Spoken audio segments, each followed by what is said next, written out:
ఒక మార్పు, ఒక చారిత్రాత్మక మార్పు తీసుకోవడానికి మన కాంగ్రెస్ ప్రభుత్వం మందికి రేషన్ కార్డు లేకుంటే కొత్త రేషన్ కార్డులు ఇవ్వబోతున్నాము. నేను మళ్ళీ చెప్తున్నా, అమ్మా కొంతమంది సపోర్ట్ కొడతలేరు.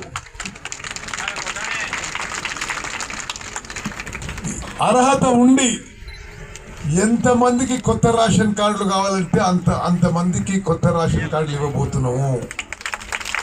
అదేవిధంగా పాత రేషన్ కార్డులలో మీ కుటుంబ సభ్యులు అదనంగా మీరు పేరు పెట్టదలుచుకున్నా మరి ఆ వసతి కూడా కల్పించబోతున్నాము.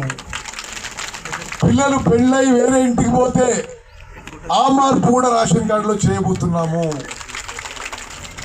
భార్యాభర్తలు విడిగా ఉండి మాకు వేరే రేషన్ కార్డు కావాలంటే అది కూడా చేయబోతున్నాము. ఇప్పుడు గతంలో మీరు ప్రజాపాలన అప్లికేషన్ పెట్టుకున్నా, ప్రజావాణిలో అప్లికేషన్ పెట్టుకున్నా, ఈ సేవా సెంటర్లో పెట్టుకున్నా, సోషియో ఎకనామిక్ సర్వేలో మీ పేరు వచ్చినా, ఏ విధంగా మీరు పెట్టుకున్నా అవి పరిశీలనలో ఉన్నాయి. ఆ అర్హత క్రమంలో ఎలిజిబిలిటీ క్రైటీరియా మన జిల్లా అధికారులు పరిశీలన చేస్తారు. అదేవిధంగా ఇప్పుడు ఈ మీటింగ్ అయినాక ఆడ కౌంటర్ల కాడ లిస్టులు ఉంటాయి. మీ పేరు చూసుకోండి. మీ పేరు ఉంటే ఓకే, మీ పేరు లేకున్నా ఏమీ మీరేం బాధపడొద్దు, ఆందోళన వద్దు. మీరు ఈరోజు రాయించండి. మీరు గతంలో రాయించినా ఈరోజు రాయించినా పెద్ద ఫరక్ పడదు. దానికి అన్నిటినీ కలిపి మీకు